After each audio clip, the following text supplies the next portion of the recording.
नमस्ते दोस्तों, सनातनी वाइब्स में आपका स्वागत है, जहां हम आपके साथ साझा करते हैं भारतीय संस्कृति और परंपराओं की अद्भुत बातें। आज हम बात करेंगे ओडिशा के पुरी में जगन्नाथ यात्रा के समापन के बारे में। आइए मिलकर जानें इस खास परंपरा की कहानी। चलिए शुरू करते हैं आज का वीडियो। पुरी में 7 जुलाई से जगन्नाथ यात्रा का आरंभ हुआ था और आज इसका समापन है।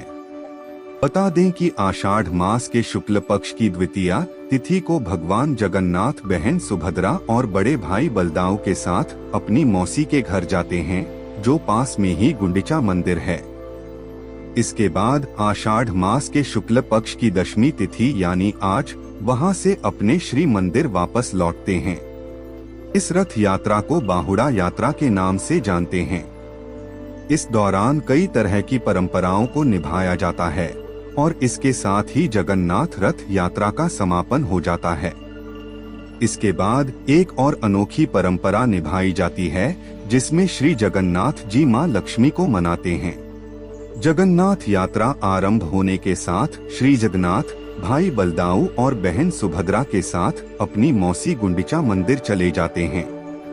ऐसे में जगन्नाथ मंदिर का आसन खाली रहता है।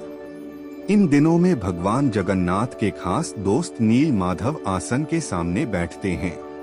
सामान्य दिनों में वह नजर नहीं आते हैं, क्योंकि वह जगन्नाथ जी के आसन के पीछे बैठे होते हैं।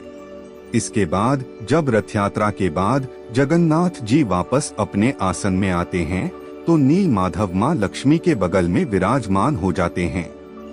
जब भगवान श्री मंदिर पहुंचते हैं, तो वह एक रस्म निभाते हैं। इसमें वह अपनी रूठी पत्नी मां लक्ष्मी को मनाते हैं। दरअसल रुक्मिणी हरण एकादशी के दिन जगन्नाथ और रुक्मिणी का ब्याह हुआ। इसके दूसरे दिन ही पूर्णिमा होती है। इस दिन भगवान जगन्नाथ 108 तालाबों में स्नान करते हैं। इसके बाद उन्हें बुखार आ जाता है और 15 दिनों के लिए इलाज के लिए एकांतवास में चले जाते हैं। बुखार सही होते ही वह अपने भाई और बहन के साथ मौसी के घर चले जाते हैं। वहीं दूसरी ओर विवाह के दौरान लगाई गई लक्ष्मी और जगन्नाथ की गांठ भी नहीं खुलती है। ऐसे में मां लक्ष्मी उदास हो जाती हैं।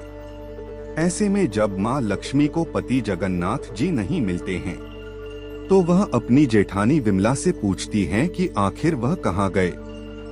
जैसे ही विमला उन्हें बताती है कि वह अपनी मौसी के घर गए हैं, तो अपनी जेठानी से आज्ञा लेकर तुरंत ही ससुराल के लिए निकल जाती हैं।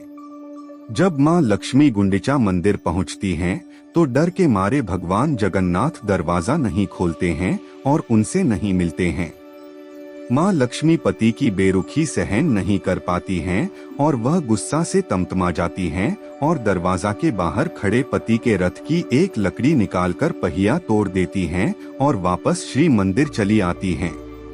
वहीं दूसरी ओर जगन्नाथ जी के भाई जैसे दोस्त नीलमाधव मां लक्ष्मी को धैर्य रखने की सलाह देते हैं और वह मां को भरोसा दिलाते हैं कि वह जगन्नाथ जी से सवाल जवाब करेंगे। आषाढ़ मास के शुक्ल पक्ष की दशमी तिथि को भगवान जगन्नाथ अपने भाई और बहन के साथ वापस अपने मंदिर आते हैं। जब वह वापस आते हैं, तो मां लक्ष्मी भी दरवाजा नहीं खोलती हैं। भगवान जगन्नाथ का रास्ता मां लक्ष्मी की दासियां रोकती हैं और दूसरी ओर बाबा के कुछ सेवक उन्हें हटाने का प्रयास करते हैं। इस संस्कार को नीलाद्री विजय कहा जाता है। आखिरकार नीलमाधव किसी तरह दोनों का सुलह करा देते हैं और अंत में मां लक्ष्मी मान जाती हैं।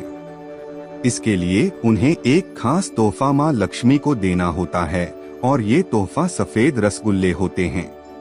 उम्मीद है आपको आज का वीडियो पसंद आया होगा। अगर आपको हमारा कंटेंट अच्छा लगा हो, तो कृपया लाइक करें, शेयर करें और हमारे चैनल सनातनी वाइब्स को सब्सक्राइब करना ना भूलें। अपने सुझाव और प्रश्न हमें नीचे कमेंट्स में जरूर बताएं। अगले वीडियो में फिर मिलते हैं। तब तक के लिए जय हिंद, जय भारत।